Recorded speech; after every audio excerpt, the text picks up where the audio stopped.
There are a few things that it is our desire to help you reconfirm within yourself today. First, it would be nice if you could accept the existence of this vortex of creation. And it would be even nicer if you could see it as we see it, as your present tense of creation. So that when your friend says to you, I don't see any improvement in your life, you can stand firmly inside your vortex of creation and say, that's because it's not visible to those who are outside the vortex. And they will say, have you seen a doctor lately? And you will say, there are no doctors in the vortex of creation.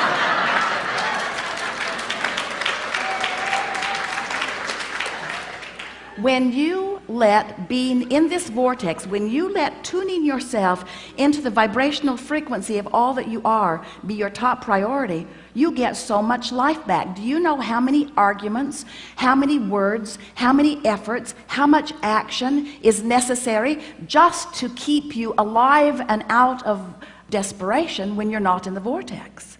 In other words, it's a big effort to live this life when you're counting on your words and your action and your effort to make it happen.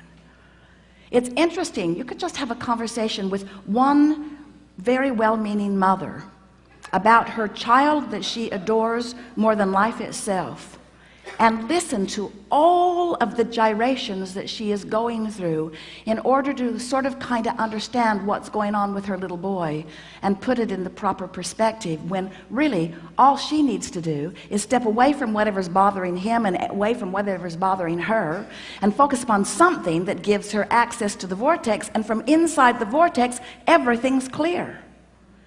You cannot lead from behind. And if you are not in the vortex, then you have nothing to give anyone. Sometimes people say, Abraham, it seems like you teach selfishness. And we say, we really, really, really, really do. Because selfishness, let's define it. Selfishness means vibrational alignment with self.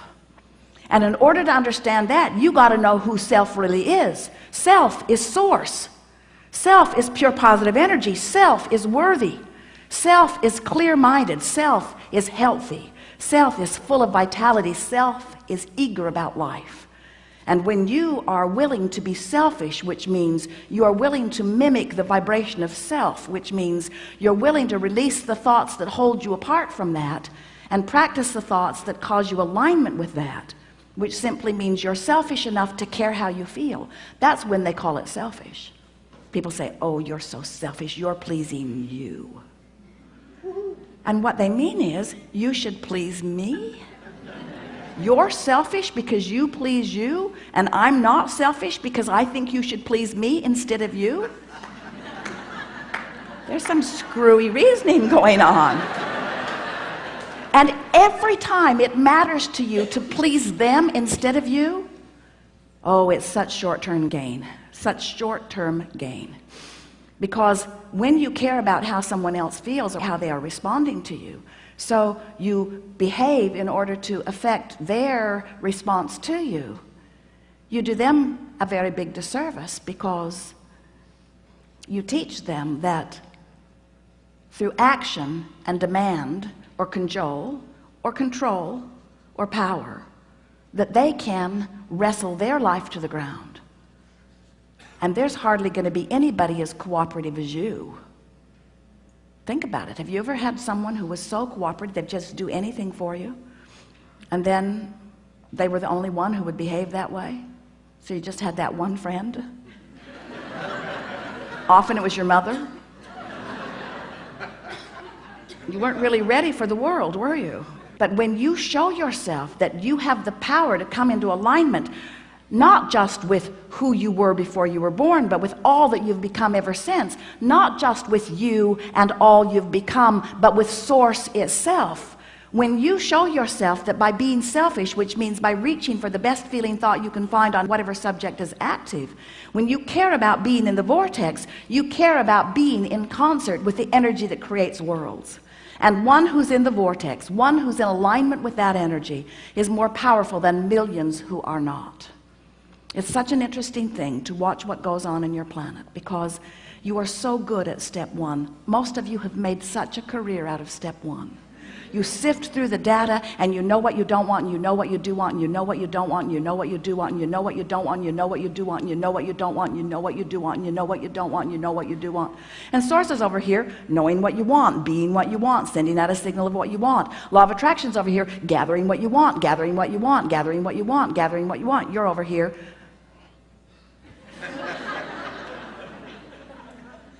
That's creating by default. That's going where the wind blows. That's complaining about whatever they're complaining about and feeling about whatever's happening. But when you decide that you're going to take control of your relationship to who you really are, when you decide that you're going to tend to this gap between you, wherever you are on whatever subject you're experiencing, and who you really are and what you know about the same, now life is going to take a new form and shape for you.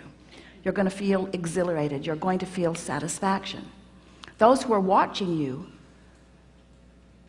will see you as someone who seems to create tremendously with ease. Those who are watching you, especially those who don't really understand the power of this vortex and the power of your deliberate alignment with it, they'll call you lucky. Many times they'll be jealous of you, because they'll watch your fortunes amass and your funds surround you, and they'll watch you in satisfying life experience. And when they say to you, what do you know that I don't know?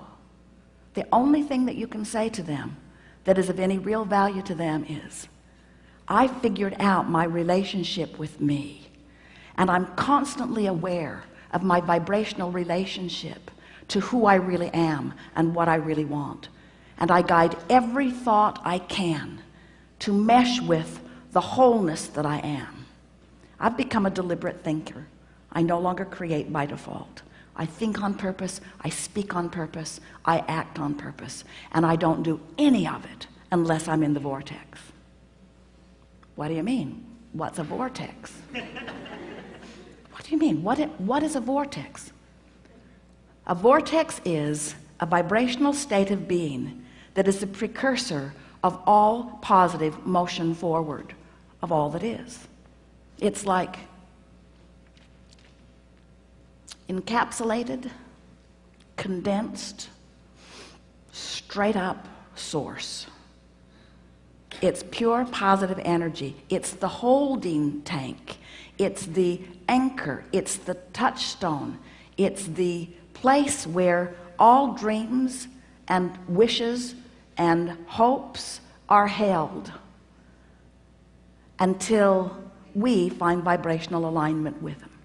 It's the eternal pool of well-being to which each of us have added mightily along the path of our physical experience. So this vortex, it is a reality even though you can't see it, but you can feel it.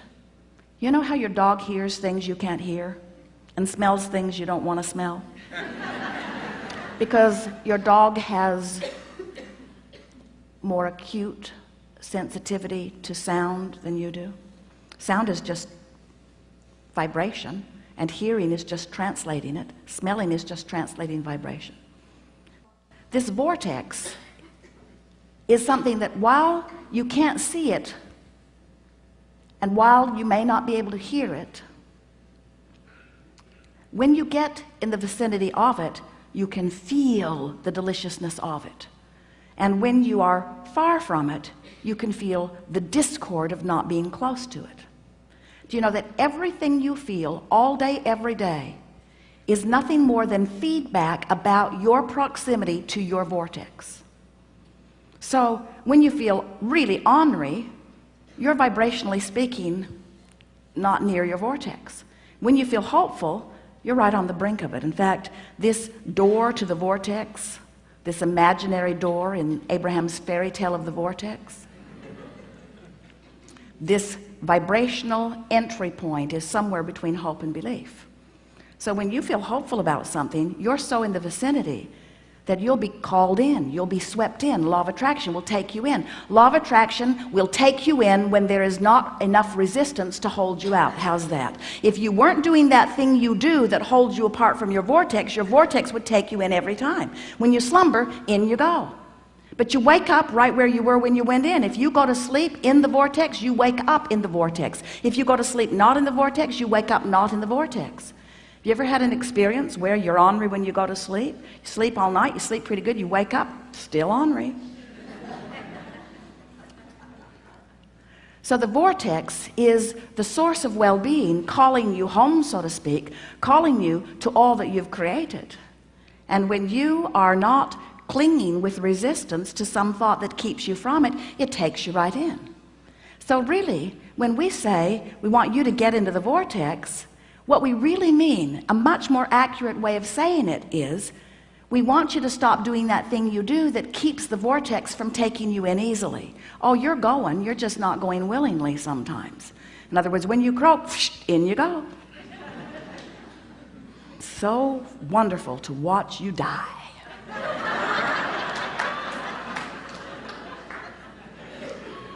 Moving immediately into all that you have become, all that you've asked for. But we don't think you should have to croak in order to be in the vortex. We don't think you should have to croak in order to be what life has caused you to be.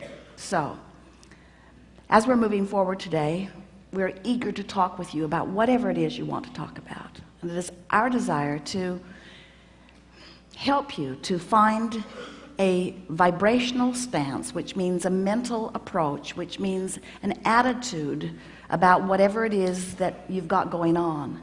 We want to help you soften your resistance, because when you soften resistance, the vortex takes you in.